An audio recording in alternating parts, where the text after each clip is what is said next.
আজকে থেকে শুরু হলো আবার ওমানের প্রবাস জীবন।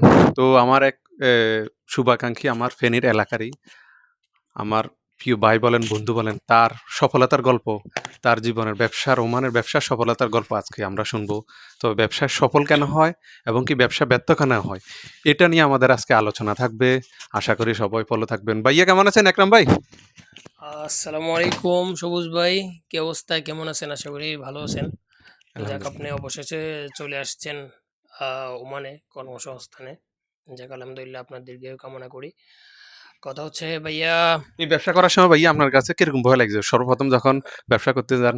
আসলে আমার আমার মনের মধ্যে যথেষ্ট পরিমাণে হিম্মত বা সাহস ছিল যে আমি যখন ২০২১ সালে ওমানে আসি, সর্বপ্রথম ৬ মাস থেকে ৮ মাস কাজ করি। তারপর থেকে আসলে দেখতেছি যে কাজ করার মাধ্যমে আমি আমার যে নির্দিষ্ট একটা ফিউচার আছে, ও যে একটা প্ল্যান আছে, ওই অনুযায়ী আমি হয়তো সফল হতে পারব না। সো আমি নিজেকে আমি তো আপনাকে সফল মনে করি ভাইয়া। হ্যাঁ, ঠিক মাশাআল্লাহ, কত সুন্দর একটা প্রতিষ্ঠান আমার ভাই হ্যাঁ, ঠিক দেখেন। আছে। তো আমি আমি এই আসলে দেখেন। আমি সর্বোপরি একটা কথা বলতে চাইবো। আমি নিজে একটা উদ্যোগ নিলাম যে আমি একটা ব্যবসা প্রতিষ্ঠান গড়ে তুলবো।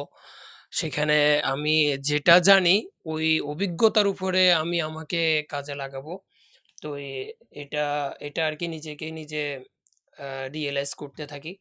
এরপরে যাক, আলহামদুলিল্লাহ, আমি একটা পজিশন নিলাম দোকান। নেয়ার পরে নিজে একটু করে ট্রাই করে নিলাম।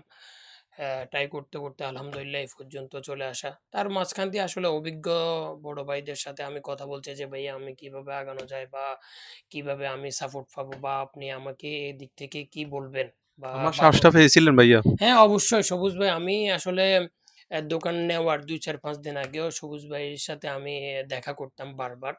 যে উনার সাথে আমি কথা বললে উনাকে কিছু কোয়েশ্চেন করতাম যে, "সবুজ ভাই, আমি এটা করতেছি বা এটা কি হবে? বা আমি কতটুকু আগাইতে পারবো বা পারবো না?" কি বুঝেন আপনি? আসলে সর্বোপরি সবুজ ভাই আমাকে অনেক বেশি সাহস দেয়। অনেক বেশি সাহস যোগান দেয় আমাকে যে, "ইনশাআল্লাহ আপনি পারবেন।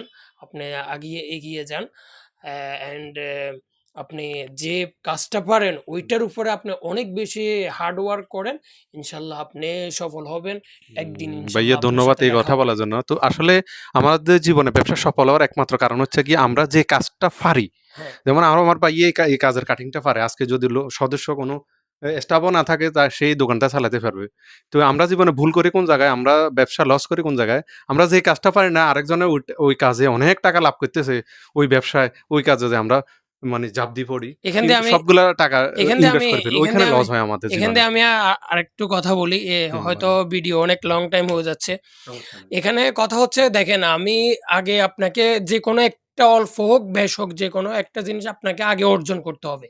ওইটার উপরে আপনি শিখতে হবে, স্ট্রাগল করতে হবে। শিখতে অনেক হবে। ওইটার উপরে আপনি পরিশ্রম করতে হবে। দেখা যাচ্ছে পরিশ্রম করতে আপনি অল্প ছোট ধাক্কা খাইতে আপনি উপরের দিকে, আপনি উপরের সিঁড়িগুলোতে চলে যাইতে পারবেন। সো আপনি যেটা জানেন না, ওইটা নিয়ে যদি আপনি বসে থাকেন, দেখা যাচ্ছে কি আপনার পাশের জন ভালো আছে, আপনি ভালো নাই। কারণ হচ্ছে আপনি এটার প্রতি আপনার ভালো অভিজ্ঞতা না থাকার কারণে আপনি অন্যজনের মুখাপেক্ষি বেশি হইতে হইছে, অথবা এই বিজনেসটা আপনি আ আরো ভালো করতে পারতেন যদি আপনার এই কাজটা জানা থাকতো।